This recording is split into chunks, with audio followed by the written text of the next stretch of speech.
ہے جس سے گناہ نہیں ہوتا؟ کون کون؟ میں اسے انسان ماننے کے لیے تیار نہیں. یا تو وہ کوئی فرشتہ ہے یا نبی ہے. نہ نبی آ سکتا ہے نہ ہم فرشتے ہیں. وہ انسان ہی نہیں جس سے خطا نہ ہو.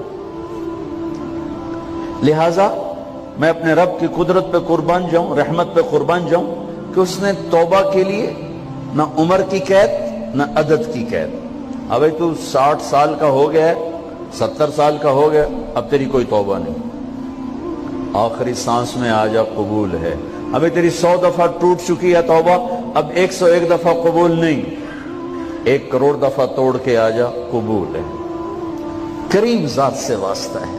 لیکن کریم ذات نے کچھ ضابطے بنائے ہیں, کچھ نظام بنائے ہیں. اس نے یزید اور حسین کو الگ کیا ہے. ایک سود خور بھی کہے اللہ غفور الرحیم ہے, راتوں کو شراب میں ٹن کہے اللہ پہ معاف کرے گا, راتوں کو مسلح پہ تڑپنے والا اور شراب پینے والا اللہ کا قانون ہے, اللہ کا نظام. ظلم و ستم کے پہاڑ ڈھانے والا اور مظلوم بن کے سسک سسک کے زندگی گزارنے والا کیسے برابر ہو؟ آنکھ کا چھلکنا اور جام کا چھلکنا اللہ برابر کر دے, ایسی اندھیر نگری بھی تو کوئی نہیں ہے. ام نجعل المتقین کالفجار, کیا نیک اور بد میں برابر کر دوں گا؟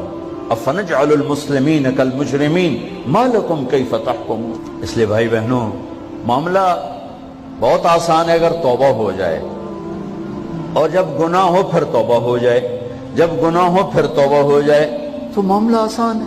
مشکل کب ہے؟ جب آدمی اکڑ جائے, معاملہ خطرناک ہے. لیکن گناہ کے ساتھ توبہ ہو, آسانی, معافی ہے, کیونکہ وہ ہے ہی معافی کو پسند کرنے والا. لہذا بھائی بہنوں, توبہ کی عادت بناؤ. دیکھو, ایک معاملہ اللہ اور آپ کا, اس میں بڑی گنجائش ہے. ایک معاملہ بندوں اور آپ کا, وہ بڑا اوکھا ہے. اللہ کے واسطے کسی کے عیب نہ دیکھو, کسی کی پگڑی نہ اچھالو, کسی کو بے عزت نہ کرو, کسی کی کمیاں نہ پکڑو, کسی پہ تبصرے نہ کرو. یہ بہت خوفناک کیس ہے. نماز چھوٹ گئی, یہ اتنا خوفناک کیس نہیں ہے. روزہ چھوٹ گیا, حج چھوٹ گیا, خوفناک ہیں, لیکن یہ ڈائریکٹ اللہ کے ساتھ ہے, جب چاہے معاف کر دو. لیکن میرا اور آصف کا جو معاملہ ہے, میرا اور سردار صاحب کا جو معاملہ ہے, میرا اور آپ کا جو معاملہ ہے, یہ بہت خوفناک ہے. اس میں کسا ہوا قانون ہے کہ کسی کو حقیر نہ جانو. عیسیٰ علیہ السلام گزر رہے تھے اپنے ساتھیوں کا, ایک ڈاکو اوپر بیٹھا تھا پہاڑ پر, چوٹی پر. فلسطین میں چھوٹے چھوٹے پہاڑ ہیں, بڑے نہیں. تو اس کی نظر پڑی, نور نبوت دیکھا تو اس کو ندامت ہوئی. اس نے کہا یا لعنت ہے تیری زندگی, ساری زندگی ڈاکیاں گزارتی, چل توبہ کرتے سے نیک نبی دا ساتھ دے. انہوں نے کہا یا اللہ میری پچھلی معاف کر. میں آ گیا, نیچے اترا, ساتھ ہو لیا. عیسیٰ علیہ السلام کا ایک صحابی ساتھ جا رہا ہے. صحابی, ہر امت کا سب سے اعلیٰ شخص وہ ہوتا ہے جس نے نبی کا فیض پایا ہو. یہ ڈاکو, یہ صحابی. اس صحابی نے اس کو یوں دیکھا نفرت سے, اچھا یہ کتوں آ گیا. ایک تکبر پیسے کا ہوتا ہے, ایک تکبر نیکی کا ہوتا ہے. یہ پردے والی عورتیں بے پرد عورت کو یوں دیکھتی ہیں, انہیں نہیں پتا کہ انہوں نے بے پردگی سے بھی بڑی تباہی پھیلا تھی. ایک پیسے کا تکبر ہے, ایک نیکی کا تکبر ہے. ہم دیندار لوگ ہیں, ہم پردہ دار خواتین ہیں, یہ بے غیرت بے حیا ہیں. اور میں نے تو ناچنے والیوں میں بھی اللہ کی محبت کو دیکھا. اب نسیم وکی کی والدہ فوت ہوگی, میں نے اس کا جنازہ پڑھا ہے, تو سارے اداکار اکٹھے تھے. میں نے تھوڑا سا اللہ کے نبی کا ذکر کیا. میں نے جتنا ان کو روتے دیکھا, میں نے آج تک کسی کو ایسا روتے نہیں دیکھا.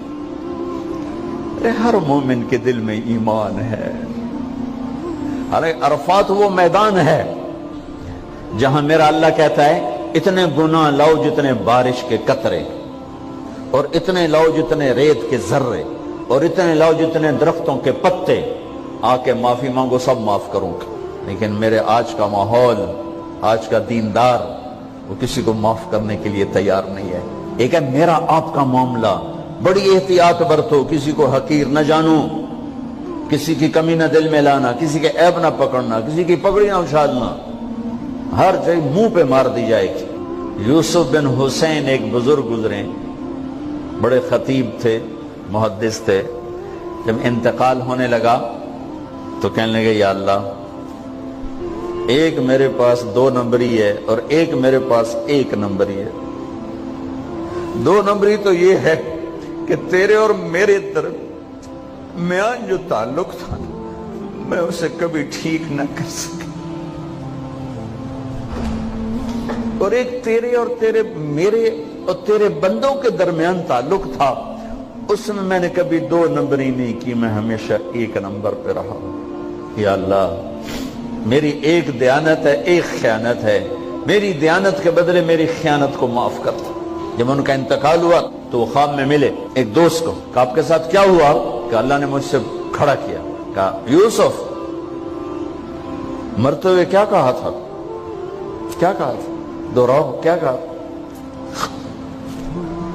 کہ یا اللہ، میں نے یہ کہا تھا کہ میرے رب، ایک خیانت ہے جو میرے اور تیرے درمیان رہی ہمیشہ، میں اسے ٹھیک نہ کر سکا۔ ایک دیانت ہے جو میرے اور تیرے بندوں کے درمیان رہی، میری دیانت کے بدلے میری خیانت کو معاف کر۔ تو کہا یوسف، بس تیری یہ بات ہمیں پسند آئی، جاؤ معاف کیا۔ میرے نبی نے بڑے عجیب واقعہ سنا ہے۔ ایک تو قیامت کے دن 2 آدمیوں کو کہے گا چلو جہنم کی طرف، تو ایک دوڑ لگا دے گا اور ایک چلتے چلتے پیچھے مڑ کے دیکھے گا، پھر آگے جائے گا، پھر دیکھے گا، تو اللہ دونوں کو واپس بلا لے گا۔ ہاں بھائی، تو نے دوڑ کیوں لگائی؟ آگے دیکھنے رہے ہو جہنم ہے؟ کہے گا یا اللہ، تیری نہ ماننے کی وجہ سے تو جہنم دیکھی، تو مجھے خیال ہے آج ہی تیری مان لوں، شاید تیری رحمت متوجہ ہو جائے۔ کہا اچھا بھائی، تو کیوں پیچھے مڑ مڑ کے دیکھ رہا تھا؟ کہ یا اللہ، تیرے بارے میں سنا تھا تو بڑا مہربان ہے، تو میں دیکھ رہا تھا کہ شاید تیری رحمت کہے گی آ جا۔ کوئی نہیں، آ جا۔ تو اللہ کہے گا چلو تھوڑی گل میں نے بڑی چنگی لگی، جاؤ جنت میں چلے جاؤ۔ معاملہ تو ایسی کریم ذات سے، ایک آدمی کی ایک نیکی کم پڑ جائے گی، ایک تیری ایک نیکی اگر بڑھ گئی نا تو میں تمہیں جنت دے دوں گا۔ اب یوں ہے، کہے گا چلو یا اللہ میں لے آم نا، اللہ کہے گا جا کسی کو لے آ، میں تمہیں جنت دے دینا۔ وہ یا اللہ ایک تو میں نے لب جانی، وہ اپنی اماں ابا چاچے تائے بیوی بیگم بچے سب منکر ہو جائیں، بنا بنا کی پتہ اساں اسے ایک تو تھوڑ جاویے، کیا پتہ ساڑی ہو ایک تھوڑ جاوے، عزیدہ نہیں دین دے، عزیدہ نہیں دین دے۔ کہے گا ہائے میں مر گیا۔ تو ایک آدمی اس کی ہائے سنے گا، وہ کیوں آئی؟ کہ ایک نیکی تو مار کھا گیا۔ کہے گا موجہ کر، تیرا کام بن گیا۔ کہے گا وہ کیسے؟ وہ کہے گا میرے کو ہے ہی ایک کو، تو لے جا، میرے کڑے کم تو لے جا، میرے کو ہوئے تامی آگے نہ ہوئے تامی آگے، یا تو لے جا۔ وہ چھلانگے مارتا ہوا ہے، یا اللہ میرا کم بن گیا۔ اور کیسے بن گیا؟ کہ وہ کہتا میں دیتا ہوں، کہ اس کو بلاؤ، اس کو بلایا جائے گا۔ ابھی تم اس کو نیکی دے رہے ہو؟ کہ جی دے رہا ہوں۔ کیوں دے رہے ہو؟ کہ یا اللہ میرے کسی کام، میرے لیے تو تیرا، میں ایک نیکی نال کیڑی جنت لے سکا۔ تو اللہ تعالیٰ فرمائیں گے اچھا آج مجھ سے بڑے سخی بننا چاہتے ہو؟ آج مجھ سے بڑا سخی کوئی نہیں ہے، چل تیری سخاوت پہ تو بھی جنت میں جائے، یہ بھی جنت ہے۔ اس لحاظ سے معاملہ بہت آسان ہے، مشکل نہیں ہے۔ اگر ہم گناہ پر توبہ کر رہے ہیں تو معاملہ آسان ہے، گناہ کر کے ڈٹ جائیں پھر معاملہ خوفناک ہے۔ یہ نیکی کے تکبر میں یا گناہ پہ اڑ جانا یہ خوفناک چیز ہے۔ لیکن اگر ہم معافی مانگ رہے ہیں تو مسئلہ ہی کوئی، سب سے آسان کام ہے اللہ کو راضی کر، سب سے آسان کام۔ چونکہ اللہ اسد، اگر میں آصف صاحب کو معاف نہیں کرتا، کیوں؟ کہ میرے دل پر اثر ہے۔ سردار صاحب مجھے معاف نہیں کر رہے، کیوں؟ کہ میری زیادتی کا دل پر اثر ہے، اس لیے معاف کرنے میں آدمی دیر کرتا ہے۔ اللہ کیا کہتا ہے؟ تم سارے سجدے میں گر جاؤ، میرے اوپر کوئی اثر نہیں، تم سارے پتھر کے آگے گر جاؤ، میرے اوپر کوئی اثر نہیں، اثر سے پاک ہے۔ لہذا ادھر منہ سے نکلتا ہے یا اللہ معاف کر، اور ادھر سے جواب آتا ہے جاؤ معاف کر دیا۔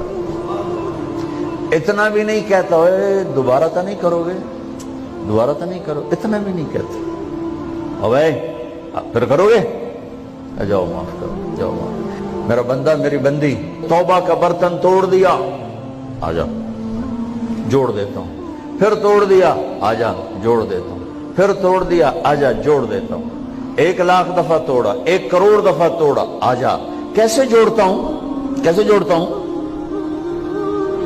کہ یہ جو جوڑ ہیں نظر آئیں گے، لیکن میں جب تیری توبہ کا برتن جوڑوں گا تو کہیں جوڑ نظر نہیں آئے گا، لگے گا توبہ ٹوٹی ہی کوئی نہیں، یہ تیرے کرامن کاتبین کو بھی نظر نہیں آئے۔